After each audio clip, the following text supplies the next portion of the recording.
Hello friends, मैं पुरुषोत्तम कुमार और आपका पीके मैथ्स क्लास पर स्वागत है। आज की वीडियो में हम जीडीसी मध्य रेल जूनियर क्लर्क जो कि दिनांक 11/7/2018 तीसरा शिफ्ट का क्वेश्चन है।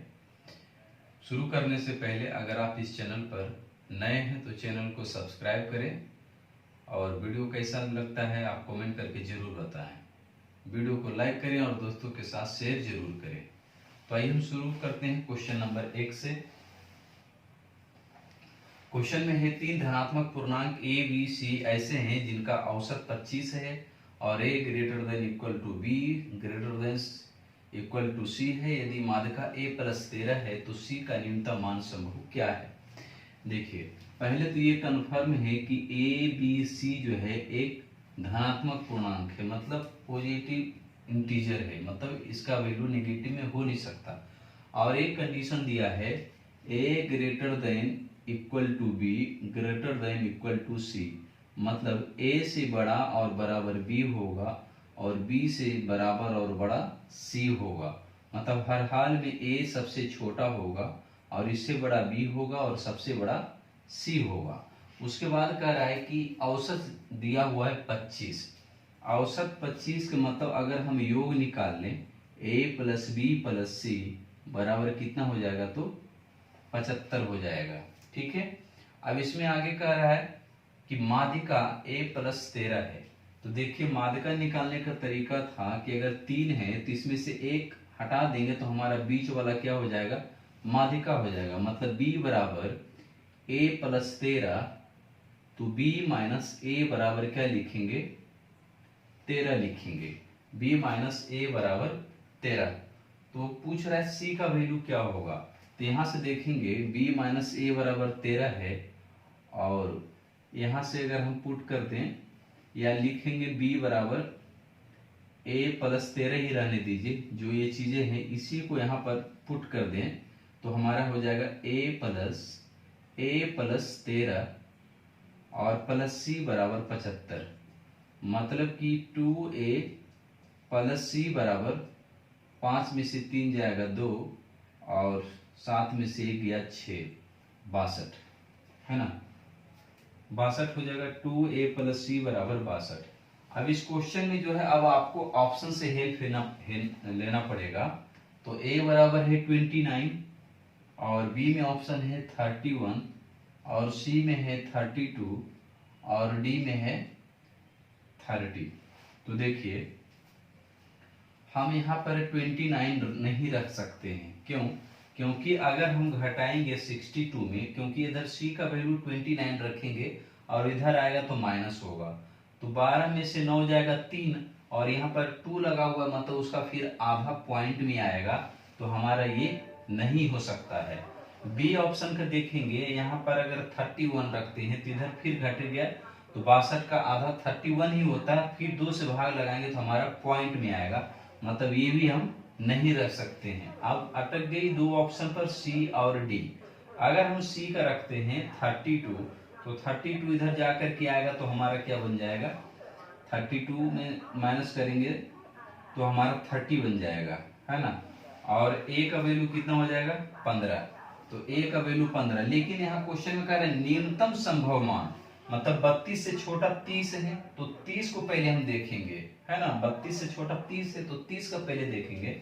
तो अगर c का वैल्यू 30 रखते हैं तो इधर आकर के घटेगा तो बचेगा 32 और 2 से फिर हम काट लेंगे तो हो जाएगा हमारा 16, मतलब a 16 हो जाएगा, है ना।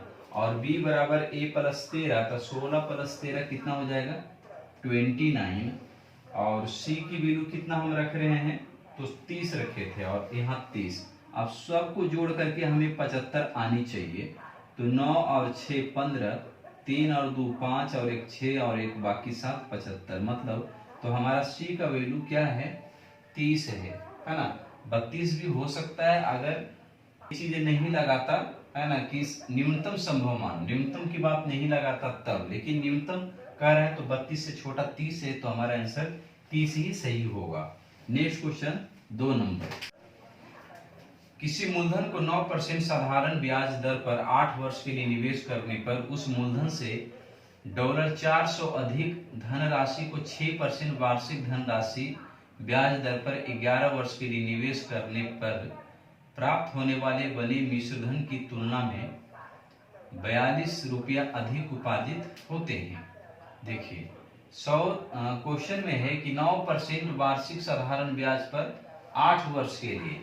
तो बताइए, अगर मान लेते हैं कि मूलधन हमारा 1 रुपया है, मूलधन हमारा अगर 1 रुपया है तो मिश्रधन कितना बन जाएगा? 9 8 72।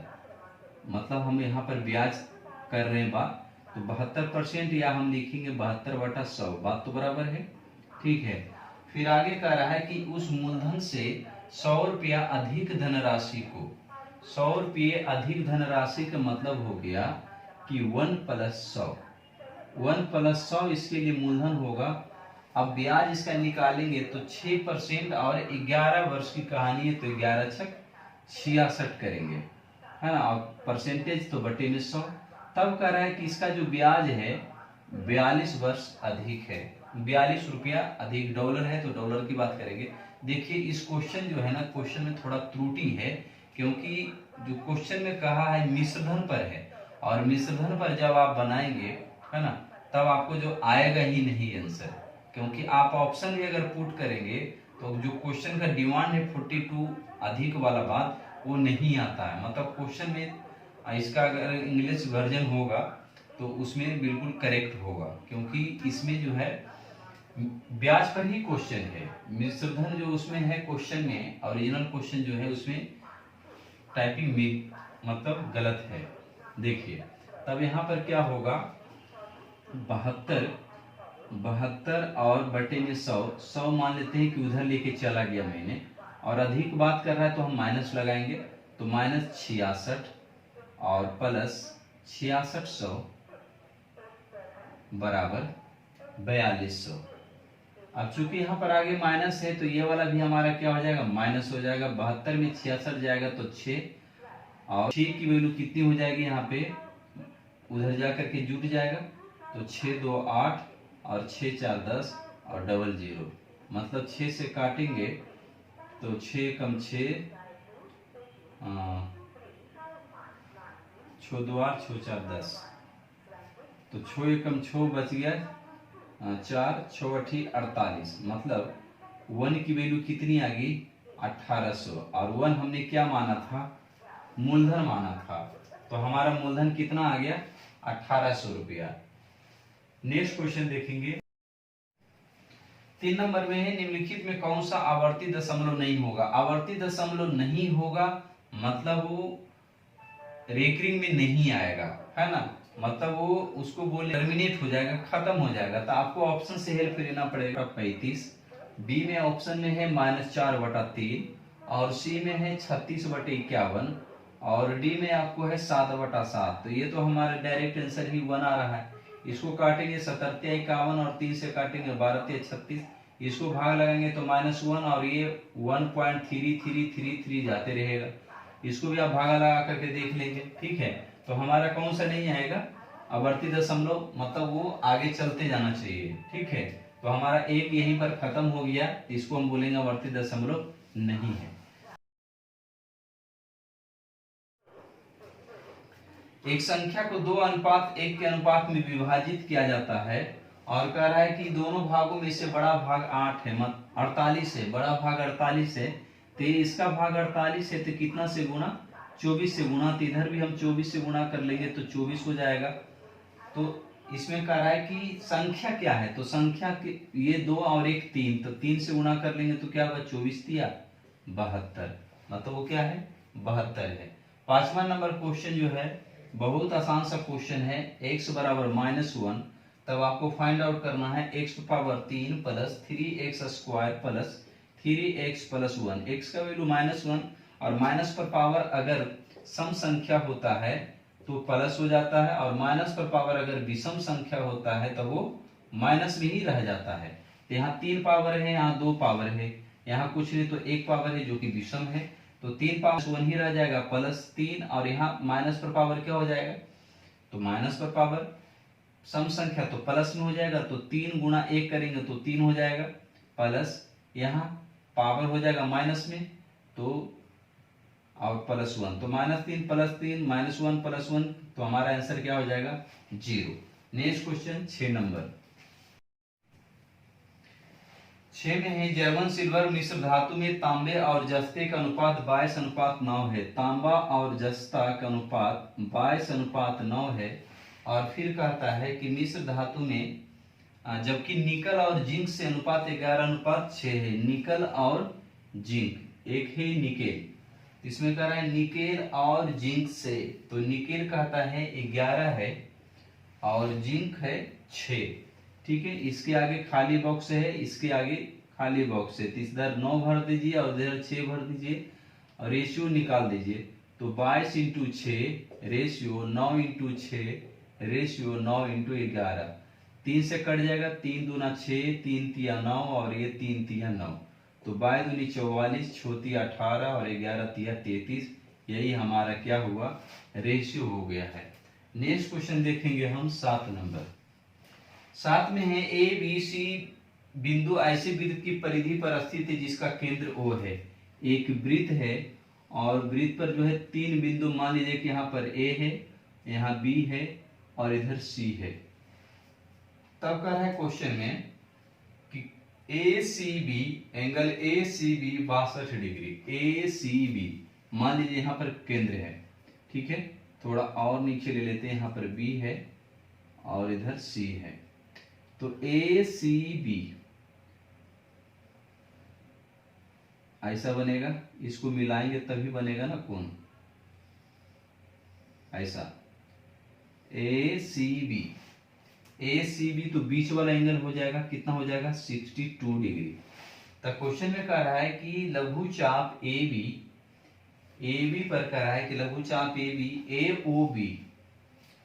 AOB मतलब ऐसा कोण निकालना है, ये वाला और इसको मिलाएंगे तभी तो कोण बनेगा। ये O है केंद्र और ये इसका कोण बताना है। तो देखिए यहाँ पर एक थ्योरम होता है, इसको अगर सीधा फिगर बनाएंगे तो इसका फिगर बनेगा इस तरह से। अगर ऊपर C बनाएंगे, इधर हम ले लेते हैं A और B, तो ACB कह रहा था कोण, तो ये वाला कोण हो गया 62 और ये केंद्र है। फिर ये AOB की बात किया था, तो ये वाला कोण हमें निकालना है, तो ये हमारा सीधा हुआ। ठीक है, तो देखिए एक थ्योरम है इस पे, प्रमेय ये है कि परिधि पर बना कोण जो है केंद्र पर के बना कोण का आधा होता है, या आप इसका उल्टा भी कर सकते हैं कि केंद्र पर जो बना कोण होता है वो परिधि पर के कोण के बना का दुगना होता है, मतलब इसका ये दुगना होगा ये, तो 62 दूनी कितना हो जाएगा 124 डिग्री, है ना। तो ये वाला कोण कितना हो जाएगा 124 डिग्री, सही आंसर है। Next question 8 number. एक डिनर सेट को 7425 में बेचा गया जिससे उस पर 35% का लाभ हुआ था, तो डिनर का क्रय मूल्य क्या था। बहुत आसान सा क्वेश्चन है। 35% लाभ के मतलब है कि 135, है ना, तो 135 का वैल्यू कितना दिया है 74 और 25, तो हमको 100 की वैल्यू निकालना है। तो अगर हम 27 से काटते तो बहुत आसान पड़ जाएगा, 27 25 35 से 9 से कट जाएगा, 5 3 8 1 9 से काट लेते हैं पहले, 9 एकम 9 और 9 25 45, 9 8 72, 2 बच जाएगा, 9 दूनी 18, 4 9 25 45, 5 से कट जाएगा, 3 से काट लेते हैं, 8 2 10 5 15, 3 से काट लेते हैं तो 3 दूना 6, 3 7 21, 3 25 15 और इधर 3 25 15। 100% निकालने के लिए इधर 20 से गुणा, तो इधर भी हम 20 से गुणा कर लेते हैं, तो 0 5 दूनी 10, 7 दूनी 14 1 15 और 2 दूनी 4 1 5, मतलब 5500 रुपया उसका क्या हो जाएगा क्रय मूल्य। यहाँ केवल काटने का है बस। नेक्स्ट क्वेश्चन 9 में है ए किसी कार्य को 8 दिन में कर सकता है, बी उसी काम को 12 दिन में कर सकता है। ए किसी काम को 8 दिन में और बी उसी काम को 12 दिन में, तो दोनों का क्षमता निकालेंगे, एलसीएम टोटल 24, 8 या 24 और 12 दूनी 24। अब आगे कह रहा है कि ए एक साथ काम करना शुरू करते हैं लेकिन बी कार्य पूरा होने से 3 दिन पहले कार्य करना छोड़ देता है। तो मान लीजिए कि अगर वो 3 दिन तक काम किया होता तो कितना काम किया होता, तो बी छोड़ देता है, तो 2 की क्षमता लगा करके 3 दिन काम करता, तो 3 दूना 6 काम। इसका मतलब है कि 24 + 6 करेंगे तो हमारा कितना हो जाएगा 30, टोटल काम 30। अब इसमें कह रहा है कि कितने दिनों ने दोनों मिलकर के काम किया होगा, तो दोनों मिलकर के निकालेंगे तो 3 2 5, 3 2 5, तो 5 की वैल्यू 6, मतलब दोनों मिलकर के यहाँ 6। लेकिन ध्यान देना है कि 3 दिन पहले ये छोड़ दिया था, है ना, तो 3 दिन पहले छोड़ दिया था, जब 3 माइनस कर देंगे तो मतलब 3 दिन ही जो है दोनों मिलकर के काम किया है। नेक्स्ट क्वेश्चन 10 में है निम्नलिखित में कौन सी अपरिमेय संख्या है?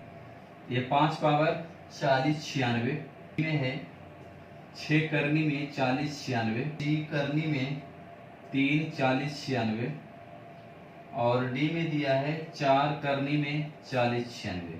40 96 जो है 64 का स्क्वायर होता है ना, 64 का स्क्वायर होता है। तो 64 को हम लिखेंगे क्या, 64 का स्क्वायर पर पावर 1/5, मतलब 64 को लिख सकते फिर हम 4 के क्यूब पर पावर 2 पर पावर 1/5, है ना।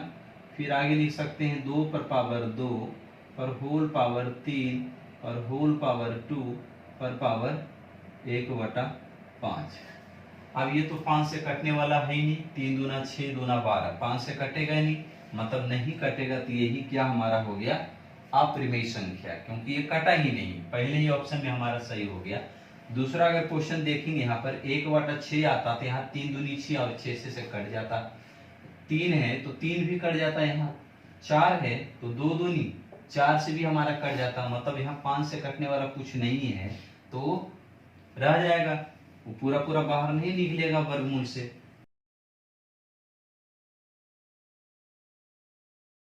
नेक्स्ट क्वेश्चन 11 है, सूरत और सारथी ने किसी काम को 24 दिनों में करते हैं। सूरत और सारथी दोनों मिलकर के काम को 24 दिनों में करते हैं। सूरत अकेले 40 दिन में करता है, सूरत अकेले 40 दिन में काम करता है। एलसीएम हो जाएगा 120, तो 24 पचे 120 और 40 दिया 120। अब यहाँ देखिए सूरत प्लस सारथी 5 है और सूरत अकेले 3 है, इसका मतलब सारथी कितना है, सारथी कितना है, तो सारथी की क्षमता 2 होगा, 5 में से 3 घट जाएगा तो 2 होगा। अब इसमें कह रहा है कि उसी कार्य को पूरा करने में सारथी को कितने दिन लगते हैं, तो टोटल काम है 120 और 2 क्षमता लगाएगा, कितने दिन लगेंगे, तो 2 60 दूना 120, मतलब टोटल उसको 60 दिन लग जाएगा, 60 दिन टोटल उसको टाइम लगेगा, ऑप्शन बी। नेक्स्ट क्वेश्चन 12, एक व्यक्ति 450 मीटर लंबे पैदल पुल को 81 सेकंड में पार करता है, तो उसकी औसत चाल क्या है। तो बहुत आसान सा क्वेश्चन है ना, किलोमीटर पर घंटा बताना है, तो 450 समय 4 बराबर दूरी बटे समय, और समय 81 दिया हुआ है, तो ये मीटर है और ये सेकेंड है, तो मीटर और सेकेंड को किलोमीटर बदलने के लिए 18/5 से गुणा कर लेंगे, ये काट लेंगे 9 दूनी 18 और 9 नवा 81 और 9 से काट लेंगे 9 पचे 45 और 5 से काट लेंगे 10 बार में, और ये 10 दूनी 20 और ये किलोमीटर प्रति घंटा हो जाएगा, 20 किलोमीटर प्रति घंटा। आपको ऑप्शन ए सही है। नेक्स्ट क्वेश्चन 13 में है, किसी वस्तु का क्रय मूल्य यान, है ना, यान जो भी हो, मुद्रा, ये यान का सिंबल हो सकता है ना, तो यान 5150 है, तो 20% लाभ पर बेचा जाता है, तो आप डायरेक्ट निकाल लीजिए 5150 का 120% या फिर 20% का मतलब होता है 1/5 और लाभ है तो 6/5 कर लेंगे, ये तो बन ही जाएगा आपसे क्वेश्चन, क्योंकि ऐसा क्वेश्चन हर वीडियो में आ रहा है, इसको आप बनाने की कोशिश करिएगा। 14 नंबर, वह सबसे छोटी प्राकृतिक संख्या क्या है जो 24/48 को विभाजित किया जाए तो भाजनफल पूर्ण वर्ग हो। तो ऐसे क्वेश्चन को सीधा कुछ नहीं करिए, आप जो है इस टाइप के क्वेश्चन को सीधा गुणनखंड कर दीजिए, अभाज्य गुणनखंड, है ना, तो 2448 है, तो 2 से 12 दूनी 24 और ये 24 हो जाएगा, 2 से 2 छक 12 और ये 12 हो जाएगा, फिर 2 से 3 हो जाएगा और 0 और 6 हो जाएगा, फिर 2 से 2 कम 2 पचे 10, 2 तिया 6 हो जाएगा, 3 से 3 पचे 15, 3 एकम 3 हो जाएगा, और 3 से 70 51। अब इसमें वर्ग की बात कर रहा है तो जोड़ा लगना चाहिए, जोड़ा लग गया, जोड़ा लग गया, ये भी जोड़ा लग गया, लेकिन 17 का जोड़ा नहीं लगा है, मतलब हमारा आंसर 17 होगा और ऑप्शन सी है। नेक्स्ट क्वेश्चन 16, 15 नंबर होगा, है ना, 14 के बाद 15। एक गोलार्ध है जिसकी त्रिज्या 10 सेंटीमीटर है, तो उसका कुल पृष्ठीय क्षेत्रफल कितना होगा। देखिए गोलार्ध है, ये हमारा गोलार्ध है, मतलब गोलार्ध के मतलब आधा गोला, जो नारियल को फाड़ते हैं ना बीच बीच से, या फिर हम कटोरा कहें, ठीक है, उसको हम बोलते हैं गोलार्ध। तो इसका रेडियस कहता है 10 सेंटीमीटर है, ये भी 10 और ये वाला भी 10 सेंटीमीटर होगा। तो कह रहा है कि इसका संपूर्ण कुल पृष्ठीय क्षेत्रफल या संपूर्ण पृष्ठीय क्षेत्रफल बाद बराबर होता है। तो देखिए गोला को होता है टोटल संपूर्ण पृष्ठीय क्षेत्रफल 4 पाई आर स्क्वायर, लेकिन अर्धगोला का संपूर्ण पृष्ठीय क्षेत्रफल होता है 3 पाई आर स्क्वायर। तो 3 पाई आर स्क्वायर और 10 का स्क्वायर करेंगे तो हमारा 100, मतलब हम डायरेक्ट बोल सकते हैं 300 पाई, है ना, 300 पाई जो कि आपको ऑप्शन में है, तो हमारा आंसर हो जाएगा 300 पाई। नेक्स्ट क्वेश्चन 16 नंबर, 5000 को वार्षिक चक्रवृद्धि ब्याज की एक निश्चित दर पर निवेश किया गया, यदि 2 वर्ष के बाद परिपक्वता पर मतलब पूर्ण होने पर भुगतान की जाने वाली राशि 7200 थी, तो ऑफर की गई वार्षिक दर क्या था। देखिए कह रहा है कि 5000 धन था और कह रहा है कि 2 साल के बाद जो है उसको कितना मिलता है, 7200 रुपया मिलता है। कितने साल की बात है, 2 साल की बात है ना। तो आपको पूछ रहा है कि उसका रेट क्या था। तो पहले तो यहाँ से रेशियो निकाल लीजिए, तो हमारा क्या हो जाएगा 25 और यहाँ हो जाएगा 36, और चूंकि ये 2 वर्ष की कहानी है तो यहाँ पर आप वर्गमूल निकाल दीजिए, तो हो जाएगा 5 और ये हो जाएगा 6, मतलब 5 मूलधन और 6 हो गया हमारा क्या अमाउंट, ठीक है। तब रेट निकालने के लिए ब्याज कितना आ जाएगा, 1 का आ जाएगा, तो 1 का ब्याज कितने पर, 5 पर, परसेंटेज निकालना है तो 100 से गुणा, या फिर ऐसे भी सोच सकते हैं आप 1/5 कितना परसेंट के बराबर होता है, तो 20%। तो आपका ऐसे भी डायरेक्ट आंसर आ जाएगा, 100 से गुणा करने की जरूरत नहीं पड़ेगी आपको। नेक्स्ट क्वेश्चन 17, 17 में एक स्कूल में कक्षाओं 4, 5, 6 में छात्रों की संख्या 172, 4, 5, 6 कक्षा है और विद्यार्थियों की संख्या कहता है 172, 258 और कह रहा है कि 301 है। इसमें कह रहा है कि प्रत्येक कक्षा में प्रत्येक विभाग में छात्रों की संख्या समान है, तो इन तीनों कक्षाओं में कुल मिलाकर विभागों की न्यूनतम संख्या क्या है। कुल विभागों की न्यूनतम संख्या कहता है, तो पहले हम सबको जोड़ लेते हैं, तो कितना हो जाएगा हमारा 8 2 10 और 1 11, 5 और 7 5 12, 12 और 1 13, 3 2 5, 5 और 1 6 और 6 1 7, हमारा 711 हो जाएगा, ठीक है। अब इसमें न्यूनतम संख्या की बात कर रहा है, तो यहाँ पर देखना है कि बारी बारी से जोड़ा हुआ तो सही है, 8 2 10 और 1 11, 5 7 5 12, अच्छा 7 5 12 और यहाँ हो जाएगा 1 13, 1 13, 8 2 10 1 11, 7 5 12 और 1 13 और 2 1 3, 3 और 3 6 और 1 7, 731। तो इसमें आप भागा देखें आपसे, क्योंकि न्यूनतम संख्या की बात कर रहा है तो पूरा पूरा कट जाना चाहिए। तो पहला ऑप्शन ए में देखेंगे 15, फिर बी में दिया हुआ है 16, सी में दिया हुआ है आपको 17 और डी में दिया है आपको 14। ध्यान दीजिए कि 15 में, 16 में और 14 की पहाड़ी में इकाई अंक में 1 नहीं आएगा, कभी भी नहीं आएगा। सम संख्या के पहाड़ी में इकाई अंक में 1 कभी नहीं आएगा, तो हमारा डायरेक्ट आंसर 17 है। और आप भाग भी देंगे तो आपको पूरा पूरा कट जाएगा, ठीक है। तो 17 से भाग देंगे तो आप 17 × 51, 17 चौक 68, बच जाएगा 5 और 17 × 51, 43, ठीक है। तो आप जो यहाँ से डायरेक्ट मिल रहा था आंसर यूनिट डिजिट से। नेक्स्ट क्वेश्चन 18 में 35 और 196 का लघुत्तम समावर्तक, ये तो आपको निकल जाएगा। 35 और 196 को लिखेंगे पहले हम 7 × 5 = 35, और इसको अगर हम लिखें 9 × 6 = 15, 1 16, 4 से लिखते हैं इसको, 7 दूनी 14, 7 से लिखते हैं 7 × 7 दूनी 14 और 7 8 56, 28 हो गया। तो इसको आगे हम लिख सकते हैं 7 × 5 और फिर लिख सकते हैं 7 × इसको 4, तो यहाँ हो गया 7 पावर 2 तो 7 पर पावर 2 लिखेंगे और फिर यहाँ से 5 और यहाँ से फिर 4 मतलब 20। तो यहाँ पर 50 दुनिया 98 मतलब हमारा हो जाएगा 980, 9 समावर्तक हो जाएगा। नेक्स्ट क्वेश्चन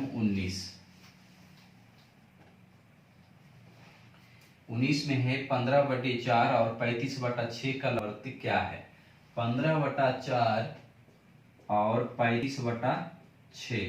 तो देखिए पिछली वीडियो में भी बताया था आपको कि लघुत्तम समावर्तक तो ऊपर वाले का अंश का लघुत्तम निकालेंगे और नीचे का मसन निकालेंगे। अगर आपको मसन निकालने बोलता है तो ऊपर का मसन निकालेंगे और नीचे का लस निकालेंगे। इस क्वेश्चन में आपको लस पहले बोला है, तो 15 और 35 का एलसीएम निकालेंगे तो 35 या 105 होता है और 15 सते 105 होता है। और यहाँ भी दोनों में देखिए 2 दूनी 4 और यहाँ देखेंगे 2 3 6, तो कॉमन दोनों में क्या है 2 है, तो हमारा एचसीएफ 2 हो जाएगा। तो आंसर क्या हो जाएगा 105/2। Next question 20 number.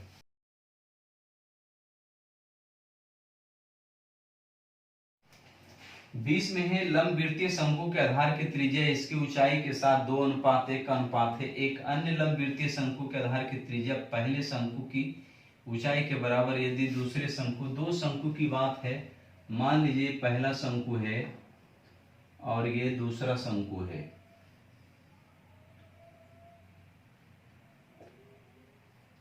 ये पहला शंकु है और ये दूसरा शंकु है। तो क्वेश्चन में है कि त्रिज्या और ऊंचाई, इसकी ऊंचाई के साथ का अनुपात 2:1 है। मतलब अगर त्रिज्या 2 है तो ऊंचाई इसका 1 हो जाएगा। अब आगे कह रहा है एक अन्य लंबवृत्तीय शंकु के आधार की त्रिज्या पहले शंकु की ऊंचाई के बराबर है। मतलब इसका जो त्रिज्या है इसके ऊंचाई के बराबर है, मतलब 1। और कह रहा है कि इसका जो ऊंचाई है त्रिज्या के बराबर है, मतलब इसका जो ऊंचाई इसके त्रिज्या के बराबर है 2। तो आगे कह रहा है कि पहले और दूसरे शंकु के आयतन के अनुपात क्या होगा।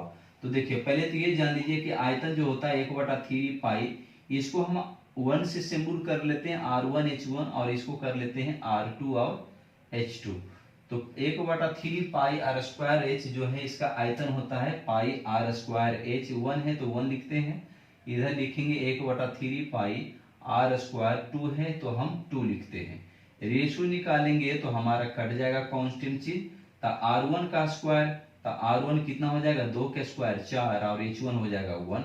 रेशियो R2 की जगह पर 1 का स्क्वायर करेंगे 2 2 4, मतलब हमारा आंसर हो जाएगा क्या 2:1।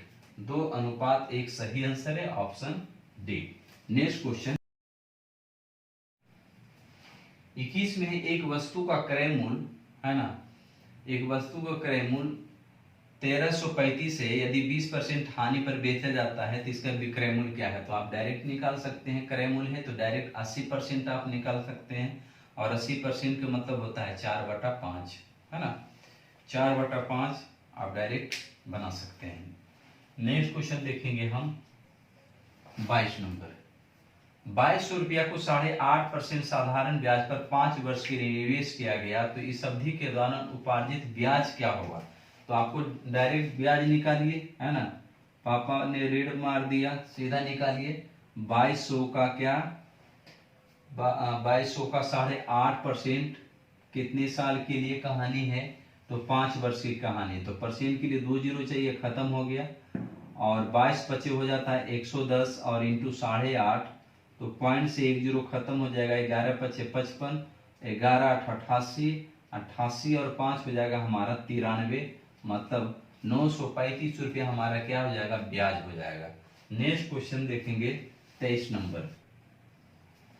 23 में है मान लीजिए कि 2 3 4 5 6 7 अंकों से बनने वाली ऐसी विभिन्न 5 अंकीय संख्याओं की संख्या n है जिनमें किसी दोहराई नहीं जा रहा है और 4 से विभाजित। देखिए इस प्रकार के क्वेश्चन को हम बनाए थे जो कि गुड्स गार्ड के एग्जाम में था है ना, वो गुड्स गार्ड वाले पार्ट में था। और एक अपना कर्मचारी भाई मैसेज भी किए थे कि परमोटेशन कॉम्बिनेशन पर क्वेश्चन लाए, तो आपके लिए एक क्वेश्चन और है, इसको आप वीडियो पॉज करके खुद से बनाने की कोशिश करें। आइए देखते हैं। आपको नंबर दिया है 2 3 4 5 6 और 7। इससे आपको बनाना है 5 डिजिट का नंबर। तो पहला 1 2 3 4 5 है ना, अब ये हम लाइन इसलिए दे रहे हैं कि जो है 4 से तभी कटेगा जब इकाई और दहाई दोनों अंक से 4 से कट जाएगा। अब 4 के पहाड़े आप देखेंगे तो 4 एकम 4 दूना 8, 4 ते 12, 16, 20, 24, फिर हो जाएगा 28, फिर 32, 36, 40, 44, फिर 48, फिर हो जाएगा 52, 56, 60, 64, 68, 72, 76, 80। देखिए यहाँ पर 4 से तभी कटता है जब उसका इकाई अंक समान हो, इकाई अंक सम संख्या हो, या फिर उसका दहाई और इकाई अंक मिला करके दोनों संख्याएं कट जानी चाहिए 4 से। तो हर हाल में सम 2, यहाँ 4 और यहाँ 6 लिखते हैं, है ना। अब यहाँ पर ध्यान देंगे कि देखिए 12 है और दो वाली केवल देखिए यहाँ 32 है, फिर यहाँ पर 52 है, फिर यहाँ पर 72 है। तो ये ध्यान दे रहे हैं कि जिसका जिसका भी इकाई अंक 2 है उसका दहाई अंक क्या है, एक विषम संख्या है ना, एक विषम संख्या है। तो टोटल यहाँ विषम संख्या कितना है, 7, 5, 3, मतलब 3 विषम संख्या है यहाँ पे, ठीक है। अब यहाँ पर 4 का देखेंगे, 4 में देखिए क्या है, आपको इसको 0-4 लिख सकते हैं, और यहाँ पर 24 है, फिर यहाँ पर आपको 44 है, फिर यहाँ पर आपको 64 है, आगे भी आएगा आपको 84 भी आएगा, है ना। तो 4 वाले में हम क्या देख रहे हैं कि जिसका जिसका भी इकाई अंक 4 है उसका दहाई अंक क्या है, एक सम संख्या है, सम संख्या। और यहाँ टोटल सम संख्या 2, 4, 6, 3 है, जिसमें से हम पहले 1 लिख चुके हैं, मतलब अब कितना लिख सकते हैं, 2 ही सम संख्या लिख सकते हैं, है ना। अब 6 वाली कंडीशन भी देखिए कि जिसका 6 इकाई अंक है, यहाँ 76 है, फिर 56 है, फिर यहाँ पे 36 है, फिर यहाँ पे 16 है। तो देखिए जिसका भी इकाई अंक 6 है उसका दहाई अंक क्या है, तो आपको दिखेगा विषम संख्या है। और यहाँ विषम संख्या कितनी है, 3 है, मतलब हम 3 तरीके से लिख सकते हैं। बाकी 2 नंबर तो लिखा गए, है ना, इकाई और दहाई पर 2 नंबर लिखा गए। टोटल नंबर हमारा था 1, 2, 3, 4, 5, 6, तो 2 नंबर लिख दिए, बाकी हमारा नंबर बच गया 4। और 4 नंबर को हम तीनों जगह में कैसे भी लिखेंगे वो 4 से कटेगा, क्योंकि हमने इकाई और दहाई की कहानी कर ली है। तो इधर 4 तरीके से, 3 तरीके से, 2 तरीके से, 4 तरीके, 3 तरीके, 2 तरीके, 4 तरीके, 3 तरीके, 2 तरीके। अगर रिपीटेशन की बात रहती तो फिर सब जगह 4 ही 4 लिखते हैं, लेकिन यहाँ पर कह रहा है नॉट रिपीट अलाउड नहीं है, तो फिर हम सब में डिजिट को तो हम रिपीट नहीं कर सकते हैं, तो उसके लिखने के तरीके जो है, चांसेस जो है कम बन जाएंगे ना। अब यहाँ देखिए कितना हो जाएगा, 4 ते 12 दूनी 24 और 3 72। फिर यहाँ कितना होगा, यहाँ भी 4 ते 12 दूनी 24 दूना 48, और यहाँ 4 ते 12 दूनी 24 3 72। अब सबको जोड़ दीजिए, इन सबको सब देंगे तो हमारा कितना बन जाएगा, 192। 8 2 10 दोबारा 7 4 11 7 18 19, 192 हमारा सही आंसर है, option A. Next question 24 number. 24 में है 36 बटे x माइनस 4 को पूर्णांक बनाने वाला x का न्यूनतम मान क्या है। तो देखिए x का न्यूनतम मान पूछ रहा है, ऑप्शन में -32, बी में है 40, सी में है -8 और डी में है 22। आप बिना बनाए भी, ठीक है। पूर्णांक का मतलब क्या होता है, या तो पॉजिटिव आए या तो नेगेटिव आए। यहाँ पर क्वेश्चन ये नहीं कहा है कि नेगेटिव पूर्णांक है कि धनात्मक पूर्णांक है, सीधा पूर्णांक है, मतलब वो नेगेटिव भी आ सकता है और पॉजिटिव भी आ सकता है। तो सबसे छोटा 22 -8, तो सबसे छोटा तो माइनस वाला ही होता है, -32। आप बिना बनाए भी आंसर मार सकते हैं, -32। अगर यहाँ -32 रखते तो -36, और -36 से कट जाएगा तो हमारा -1 आएगा। नेक्स्ट क्वेश्चन 25 में है cot 32 डिग्री और बटे में tan हमारा हो जाएगा 58 डिग्री। तो देखिए tan का उल्टा होता है cot, और ये दोनों को जोड़ करके कितना है 90, तो डायरेक्ट आंसर दे दीजिए आप 1, ठीक है। अगर इसका तरीका देखेंगे तो इसको लिखेंगे कॉट 90 डिग्री माइनस 58 डिग्री, और कोई एक ही का चेंज करेंगे। ध्यान देंगे कि या तो ऊपर या तो नीचे कोई एक ही चेंज करेंगे। तो ये हमारा कॉट 90 माइनस थीटा बराबर होता है tan थीटा। तो tan 58 डिग्री बटे में tan 58 डिग्री, तो हमारा क्या हो जाएगा, कट करके आंसर 1 हो जाएगा। ठीक है, बशर्ते आप यहाँ ध्यान दीजिए कि यहाँ पर tan और cot उल्टा है, दोनों को जोड़ करके 90 डिग्री है, तो कट करके सीधा हमारा 1 आ जाएगा। नेक्स्ट क्वेश्चन 26 में है 45 किलोमीटर प्रति घंटा की चाल से ड्राइव करके एक महिला 3 मिनट पहले ऑफिस पहुंच जाती है। यदि वह 35 किलोमीटर की स्पीड से चलती है तो 5 मिनट देर से ऑफिस पहुंचती है, तो उसके द्वारा तय की गई दूरी किलोमीटर में क्या है। देखिए, जाने का स्पीड और वापिस आने का स्पीड 45 का है और फिर 35 का है। ठीक है, तो कह रहा है कि 45 के स्पीड से जाता तो 3 मिनट पहले पहुंच जाता, मतलब इसको कम समय लगता है, तो -3 हम लिख रहे हैं टाइम। ये टाइम है और ये हमारा स्पीड है। तो आगे कह रहा है कि 35 के स्पीड से जाता है तो 5 मिनट इसको क्या हो जाता है, देर हो जाता है, मतलब उसको ज्यादा समय लगता है। 45 और 35 का अगर हम टाइम का रेशियो निकाल लें तो यहाँ पर हो जाएगा 35 रेशियो और ये 45 में रेशियो। इसको काट लेते हैं, 5 7 35 और 5 9 45, 7 रेशियो 9। डिस्टेंस अगर हम निकालते हैं तो 7 5 35, 7 चौक 28 और 3 31, 315। ठीक है, अब यहाँ देखिए समय में एक पॉजिटिव है और एक निगेटिव है, तो दोनों का अंतर हम जोड़ करके बताएंगे, है ना। एक पॉजिटिव और एक निगेटिव है तो दोनों का अंतर जोड़ के बताएंगे। तो यहाँ समय में टोटल अंतर कितना हो रहा है, 5 3 8 मिनट है। अगर इसको हम घंटा में बदलेंगे तो 8/60 लिखेंगे। यहाँ समय का अंतर कितना है, तो 2 है, मतलब 2 की वैल्यू 8/60 है, तो 1 की वैल्यू कितनी हो जाएगी, 1/15। 1 की वैल्यू कितनी हो जाएगी, 1/15। तो आपको 315 की वैल्यू निकालना है, तो 315 से दोनों तरफ गुणा कर लेंगे। 15 दूनी 30 और 15 एकम 15, मतलब टोटल दूरी कितना था, 21 किलोमीटर आंसर। कोई फॉर्मूले याद करने की जरूरत नहीं है, आप डायरेक्ट जो है रेशियो मेथड से बनाएं, आपको क्लियर हो जाएगा। नेक्स्ट क्वेश्चन 27 में एक रेलगाड़ी 84 की स्पीड से यात्रा करती है, एक खंभे को 8 सेकेंड में और प्लेटफार्म को 29 सेकेंड में पार करती है, तो प्लेटफॉर्म की लंबाई क्या है।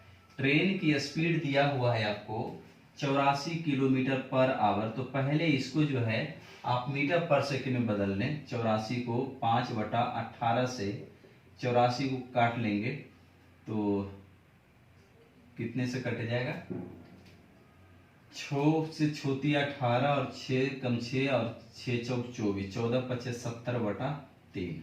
ठीक है, तो अगर हम डिस्टेंस निकाल लेते हैं ट्रेन की लेंथ, तो 8 सेकेंड से गुणा कर लेते हैं, तो हमारा 8 7 56 560/3 आ जाएगा।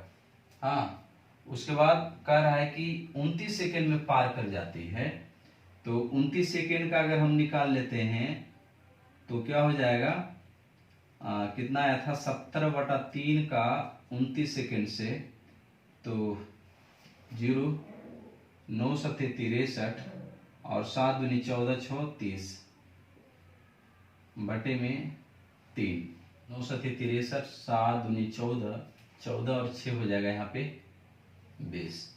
दोनों को अगर हम माइनस भी करते हैं तो 0 और 13 में से 6 हो जाएगा 7, ये बचेगा 9, 9 में से 5 गया 4 और 1, और 3 से भाग देंगे हम, तो 3 चौक 12 और 3 27 और 0 490 होगा, है ना। तो देखिए, इतना करने से बेहतर एक और शॉर्ट तरीका आपको मैं सिखाता हूँ। प्लेटफॉर्म की जो टाइम है और जो खंभा की जो टाइम है, उस टाइम को माइनस कर दो पहले, है ना। इतना लंबा करने की जरूरत नहीं है। एक और शॉर्ट तरीका सिखाता हूँ मैं कि जो खंभा है, इसको खंभा को पार करने में कितना टाइम लग रहा है, 8 सेकेंड, और एक जो प्लेटफॉर्म है उसको पार करने में कितना लग रहा है, तो इसको लग रहा है आपको 29 सेकेंड। तो पहले ये करो, 8 सेकेंड इसमें से निकाल लो तो कितना बच जाएगा, 21 सेकेंड।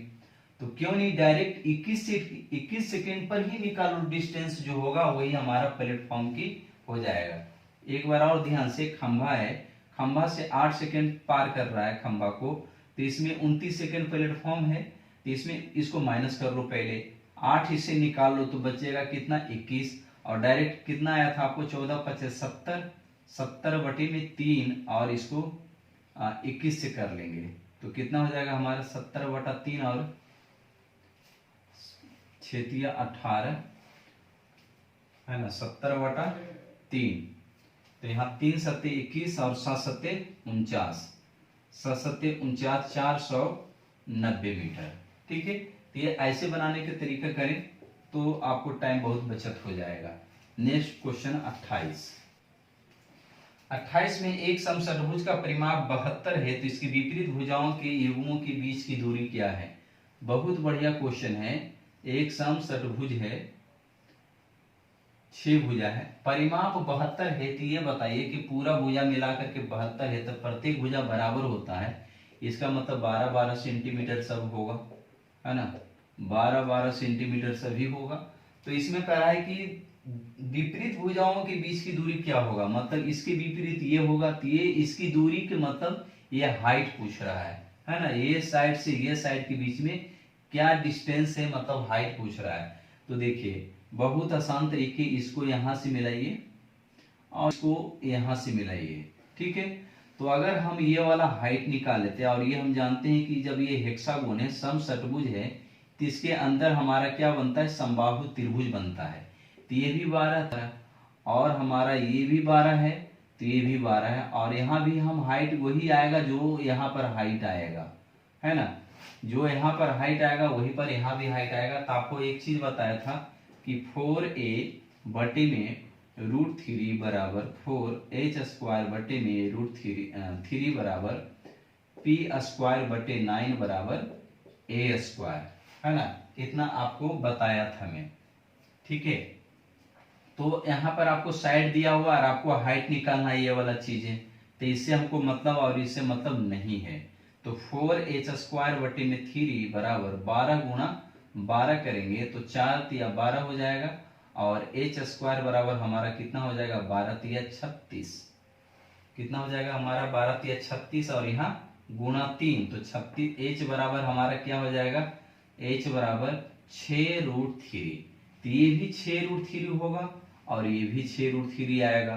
तो 6 और 6 दोनों मिलाकर के ये टोटल डिस्टेंस पूछ रहा है, तो 6 + 6 कितना हो जाएगा 12√3। तो दोनों ये जो विपरीत भुजा के बीच की जो दूरी आया वो 12√3, और आपको ऑप्शन बी सही है ना। तो ये बहुत इंपॉर्टेंट चीज आपको बताया था पिछली वीडियो में भी, आप याद रखें, डायरेक्ट क्वेश्चन इससे बन जाता है, और भी आपको अलग अलग फॉर्मूले लगाने की, याद रखने की जरूरत नहीं है। नेक्स्ट क्वेश्चन देखेंगे हम 29 तो बच्चा वाला क्वेश्चन है। 1900 और इंटू 0.002, तो दशमलव के लिए 3 जीरो चाहिए, यहाँ पे 2 जीरो मिल रहा है तो मतलब यहाँ पे पॉइंट रह जाएगा, तो 19 दूना 38 मतलब 3.8 सही आंसर है। नेक्स्ट क्वेश्चन, लास्ट क्वेश्चन है। 26 व्यक्ति किसी कार्य को 35 दिन में पूरा करते हैं, 26 व्यक्ति किसी काम को 35 दिन में पूरा करते हैं, तो उसी काम को 65 व्यक्ति मिलकर के कितने दिन में करेंगे। 13×5 = 65, 13×2 = 26, 5×7 = 35, मतलब 14 दिन में पूरा काम ठीक हो जाएगा। तो ठीक है फ्रेंड्स, आज हम इस वीडियो में टोटल 30 क्वेश्चन जूनियर कलर का देख लिए, और वीडियो कैसा लगा आप कमेंट करके जरूर बताएं, वीडियो को लाइक करें, दोस्तों के साथ शेयर करें। फिर हम मिलते हैं नेक्स्ट वीडियो में एक नए सेट लेकर के, तब तक आप प्रैक्टिस करते रहें।